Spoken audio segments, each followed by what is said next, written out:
वज़ीर-ए-आज़म अनवर उल हक काकड़ साहब ने BBC को इंटरव्यू दिया और उसमें उन्होंने साबिक़ वज़ीर-ए-आज़म मियां नवाज़ शरीफ की वापसी से मुताल्लिक़ गुफ्तगू की और उन्होंने कहा कि कानून अपना रास्ता खुद लेगा। और मियां साहब के मामले पर उन्होंने वज़ारत कानून से राय तलब कर ली है कि उनकी वापसी के बाद उनको क्या गिरफ़्तार किया जाना है या फिर क्या ये मामला होगा कानूनी तौर पर। इस सेगमेंट में ज़रा इस पर भी बात करेंगे। और फिर उन्होंने कहा कि पाकिस्तान तहरीक इंसाफ से कोई गैर ज़रूरी सख्ती नहीं की जाएगी, उनसे भी कानून के मुताबिक ही निपटा जाएगा। तो क्या एक सॉफ्ट कॉर्नर तहरीक इंसाफ के लिए अब पैदा होना शुरू हो गया कि हवाओं का रुख तब्दील हो रहा है, नहीं हो रहा? जो इसका एक सियासी एंगल है मुफ्ती किफ़ायतुल्लाह साहब के सामने रखेंगे और कानूनी राय इस पर लेंगे। अमजद शाह साहब से भी, मसूद खान साहब भी हमारे साथ मौजूद हैं, उनसे भी उनकी राय इस पूरी सूरत हाल पर जानेंगे कि क्या पाकिस्तान तहरीक इंसाफ किसी स्टेज पर जाकर इस पूरे सूरत हाल में काबिल कबूल हो सकती है या नहीं। तो मुफ्ती किफ़ायत साहब, ये जो गुफ्तगू इस वक्त अनवर उल हक काकड़ साहब कर रहे हैं, इससे आपको क्या लग रहा है? कहीं कोई हवाओं का रुख तब्दील होता हुआ नजर आ रहा है? कोई सॉफ्ट कॉर्नर पाकिस्तान तहरीक इंसाफ के लिए और मुस्लिम लीग नून के लिए कुछ मुश्किलात बढ़ती हुई मियां साहब की वापसी के चैलेंजेस आपको नजर आ रहे हैं? नहीं, वो जो आदमी गुफ्तगू करता है उसकी हैसियत का तयन करना चाहिए। तो हमारे काकड़ साहब कितने बाइख्तियार हैं ये तो आपको भी पता चला। हमारे यहाँ निगरान वज़ीर आज़म को लाने का एक तरीका होता है कि वज़ीर आज़म और हिज़्ब इक़्तिदार का कायद वो दोनों हिज़्ब इख्तिलाफ वाले मिलकर लाते हैं।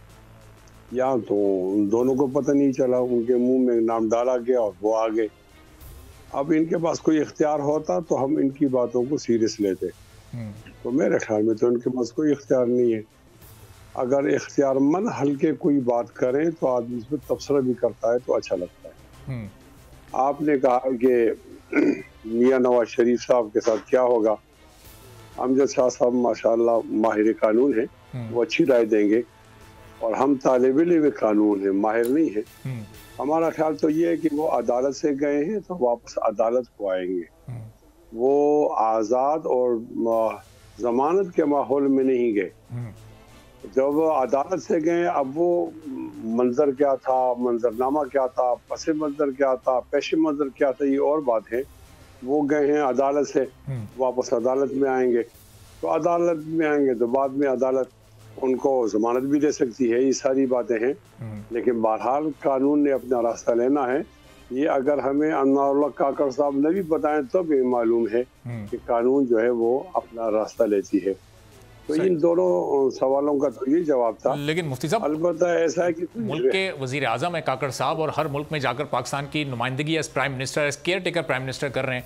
तो उनकी बात को अगर आप अहमियत नहीं देंगे तो इस पूरी सूरत हाल में जो मौजूदा एक सियासी मंजरनामा, फिर किसकी बात को आप अहमियत देंगे? अभी सरफराज भुट्टी साहब ने जब बयान दिया था, वजीर दाखिला है वो, उसमें देखिए हम नून लीग ने कितनी उसको अहमियत दी थी, कितना उस पर रिएक्शन सामने आया था। उस बात को उन्होंने, उस बयान को बड़ा संजीदा लिया था और आप प्राइम मिनिस्टर की बात को भी संजीदा नहीं ले रहे। देखो अरबाब जहांगीर साहब, आप पाकिस्तान में रहते हैं ना, तो पाकिस्तान का माहौल तो दीगर ममालिक के माहौल से अलग है। यहाँ जो नज़र आते हैं उनके पास इख्तियार नहीं होता और जिनके पास इख्तियार होता है वो नज़र नहीं आते। तो कहीं मुख्तदर हलकों की तरफ से कोई बात आई तो आदमी उस पर बात कर सकता है ना। मैं तो नहीं समझता कि ये इतनी वजाहत से कोई बात कर सकते हैं। एक आदमी बहुत ज़्यादा बेबस हो और आकर खुद उस निगरान हो, उसकी निगरानी होती रहो, वो कोई ऐसी बात कर सके या कोई ऐसा फैसला कर सके। आपको याद होगा कि साबिक़ वज़ीर आज़म जुनेजो साहब ने कुछ ऐलान किए थे और वो कह रहे थे कि मैं जमहूरियत के लिए ये ज़रूरी समझता हूँ।